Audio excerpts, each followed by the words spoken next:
What is up, guys? Today we are covering My Hero Academia Chapter 225, Interview with a Vampire.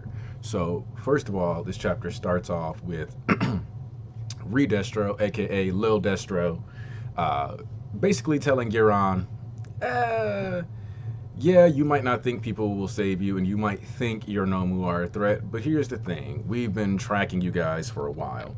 And he goes on to explain that he knew that the smaller Nomu were not as strong as the big black Nomu, and that the reality is that due to the fact that All For One's been in prison, they haven't seen too many Nomu, and apparently they had good enough sound equipment that they could hear Dabi state that he wanted to retrieve Black, or Hood Chain, or High End, whatever you want to call him. I actually am trying to make it a point to call him Hood Chain, just because it helps clear up who's what and like which Nomu when, whatever.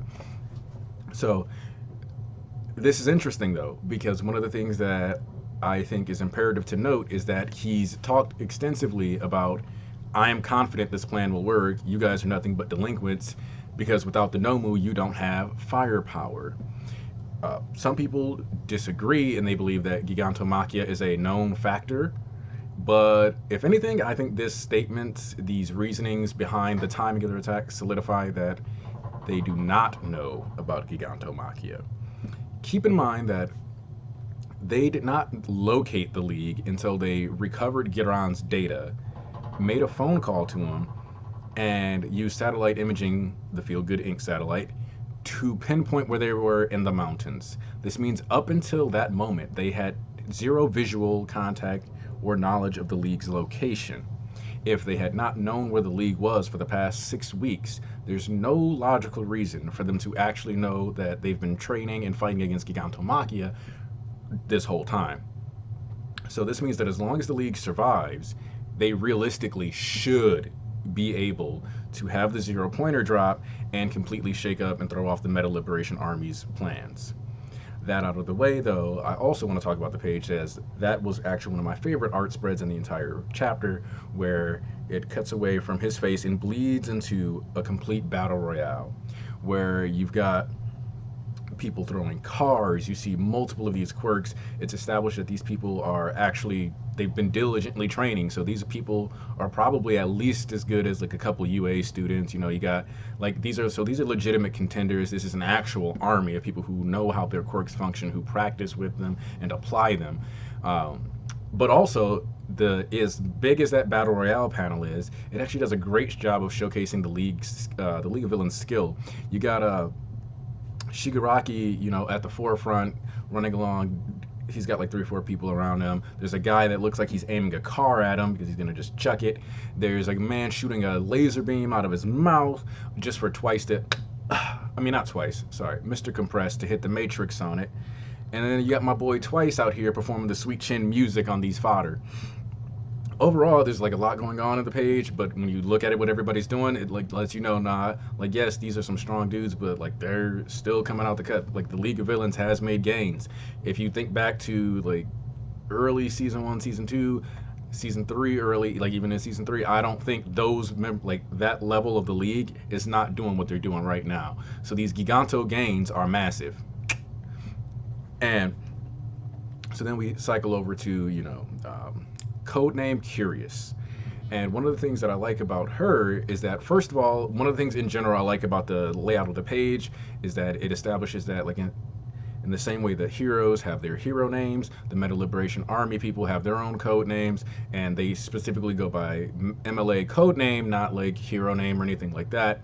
And it's her meta ability, Landmine, not her quirk, because that's how she thinks. So that means that that intro box is done from her perspective, more or less. And the idea that she uses like multiple little bombs. And the thing that really kind of added a little spice to that is that some of these guys are legitimate, essentially jihadists. Like, and jihad just means holy war. It is not specifically like a thing that applies to like Islam. I'm just gonna clarify that now. But like the idea of being like a suicide bomber or the kamikaze approach is very common, and it is a real thing. Like the kamikaze maneuver was, you know, a tactic, like the Godwind maneuver, where you just plunge your plane into people and like, hey, you knew you were gonna die, but like you go for it. But one of the things that we notice is that when Toga manages to finesse everybody and draw blood from 4 or 5 different people and pull it in, one of the people who exploded was still standing. Like, I think a lot of people sleep on the durability of My Hero characters because there's a little bit of real world biology that gets applied. Like, oh, you just took a knife to the carotid, you're dead. Like the guy that Toga one shot, and she almost got the jump on Curious by doing that, only for like 5, 6 dudes to like just smack the crap out of her and knock her into an establishment. I don't know for sure what it's supposed to be. All that matters is that it blew up and it led to Toga getting cornered, and she draws in blood, and the blood she takes in explodes inside of her, which, one, was a very well done panel, two, showed the level of dedication and strategic capabilities of the Meta Liberation Army to prepare for and attack the League. And as the chapter goes on, we get traces and hints of what like Toga's backstory is. We understand that she's the first daughter of the Toga family. It could be that she's got younger siblings that she left behind. We don't know for sure. One of the things that's interesting is that when you see her, it's very obvious that she's been wearing a mask most of her life. And Horikoshi makes it a point to do that with the black face, which is the first time blackface wasn't problematic, I guess. And the cracking away as her sanity slowly descends into madness. But the thing that's interesting about it is that as she's going through her daily life, it seems kind of obvious that she was doing like the humdrum routine thing, and nobody noticed that maybe she did have potential instability there. And that's something that happens all the time. People assume everybody's well in the head, everybody assumes everybody's like them, and they assume that oh, because I see you function in daily life, there's nothing going on inside your head that's troubling. And that's kind of a good thing that Horikoshi's including in this because a lot of people like to think, oh, a psychopath has to be all over the place saying ludicrous things and blowing their cover, or crazy people have to be this way, or this is what mental illness looks like. And what you got a display thereof was essentially a high functioning mentally ill person, where they had all this instability, they had all these problems, they were right there the entire time, but nobody could tell because they put on a good enough show to get away with it. Twice can't do that, obviously, but Toga could, and that's kind of part of her quirk. That's written into her personality, her skill set, her abilities, the ability to just pretend that you're somebody else and shut down who you are. Is just that she decided she no longer wanted to be shut down. She didn't want to pretend to be something she wasn't. She wanted to actually become who she was, and she genuinely likes to become other people. One of the things that I especially like, though, is that as the chapter is rolling, we start to get a bit of Curious's backstory too, and that you see she was told that her articles didn't have enough heart when she was first starting out on the beat back in those days, and so she seems to have a bit of an insecurity complex about her own literary style, the way she's been writing her journalism. And that seems to be kind of what pushed her into more extreme territory. And it's always the smallest things that can just set you down the wrong path.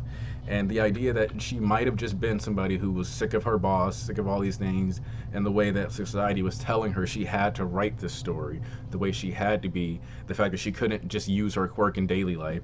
It's she kept getting limits placed upon her by the society and the people above her.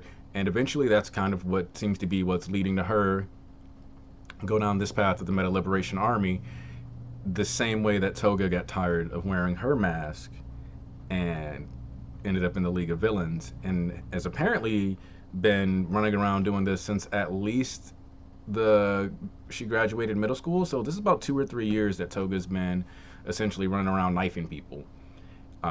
There is a kid in her flashback that kind of looks like Deku. I don't think it's supposed to be Deku. In fact, I completely wager against it. Different uniform and everything.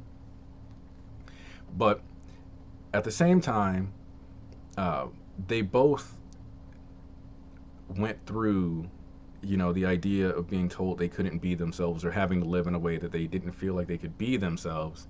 And so when Curious asked her, why did you do this? What made you give up a shot at a normal life? I think that's also a question for her own self. A question in that she sees herself in Toga and she sees another path she could have taken, one that's just as free as the Meta Liberation Army, even though she says that they don't do enough, or like they don't have a strict ideology and they shouldn't be the ones like taking center stage. They're upstarts, but they're doing the same thing. She's trying to live freely, make bombs out of people, use her quirk however, express herself however. Toga is just doing it without, changing the country. She's just doing it. So in a way, I think she's partially feeling inferior to Toga because Toga was willing to just go ahead and make that move herself, whereas Curious here is relying on getting an army, getting backing, getting all these things that, to like work in our favor. The idea that they put so much effort into taking over an entire city, Deka, just to have a place they could, be themselves and like surround themselves with people that were, like-minded. But at the same time, it's not like anybody was stopping her from like turning things into bombs. The reality is her quirk is good enough that she probably could have just used it however she felt or saw as appropriate, and it'd be really hard to trace it back to her. Like, oh, this building blew up. Was it an attack? Like, so I think she's realizing that she never had to do this, and that's part of why she wants Toga to tell her, why did you give up a normal life?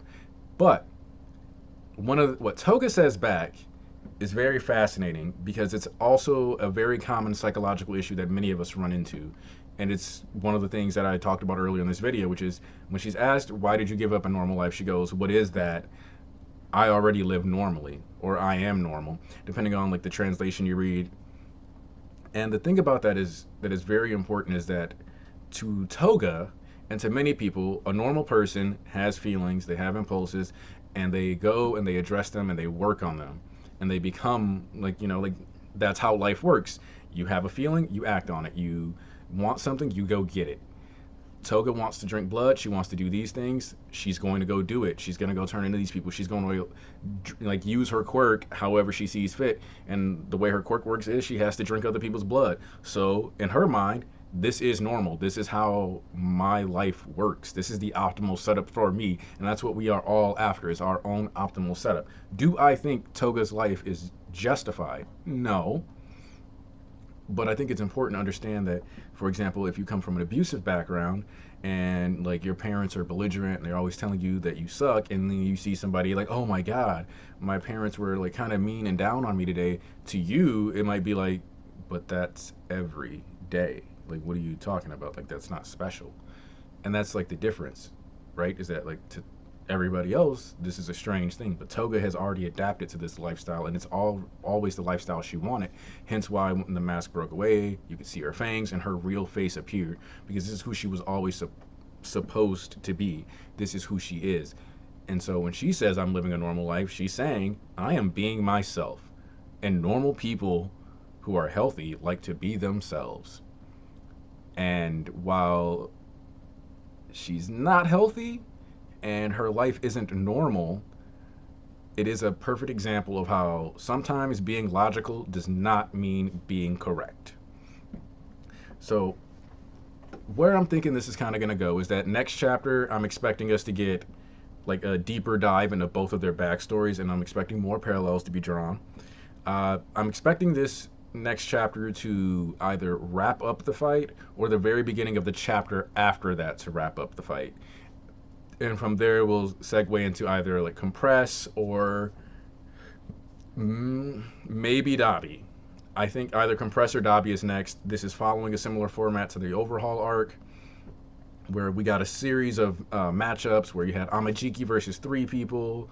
Then you had Rappa and Shield guy, because nobody cares about him. Let's be real. Only person who mattered in the, like, we did not care about him even during the Overhaul arc. I don't think anybody took the time to remember his name. Fine, I know somebody out there was like could watch this and be like, oh, his name is XYZ, and I could have looked it up, but I don't care about that guy. I also didn't necessarily plan on making this point.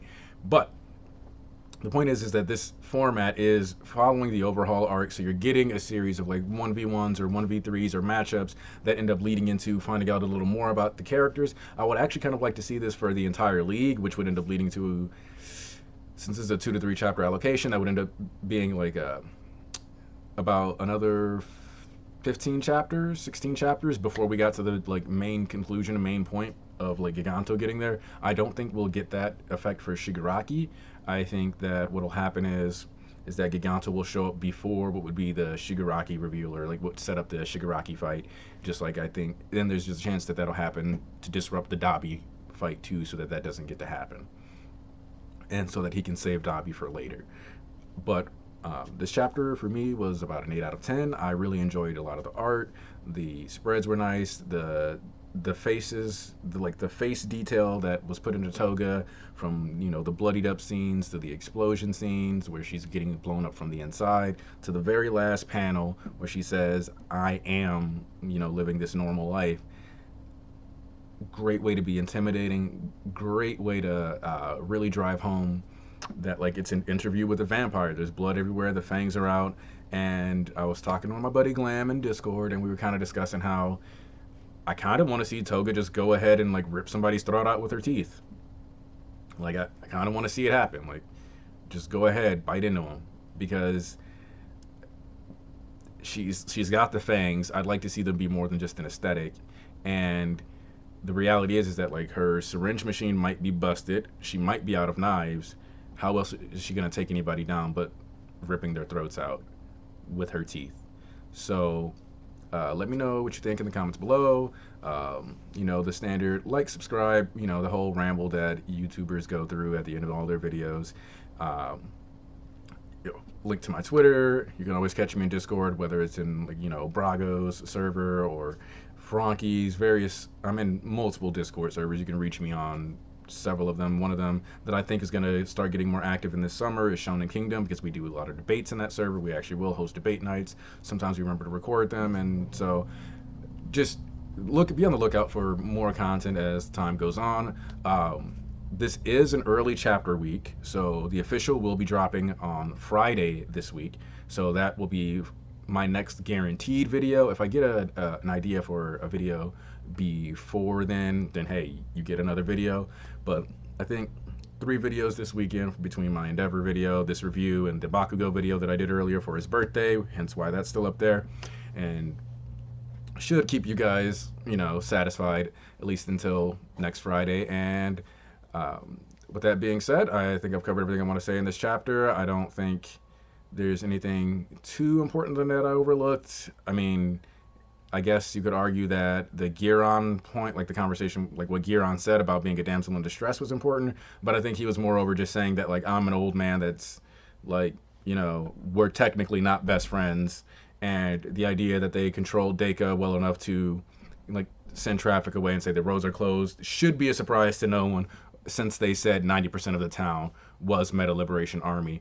The only thing that's really a question is what's going on with the other 10%, and the answer is probably some form of prison. That being said, you guys all have a wonderful day, and Anarchy out.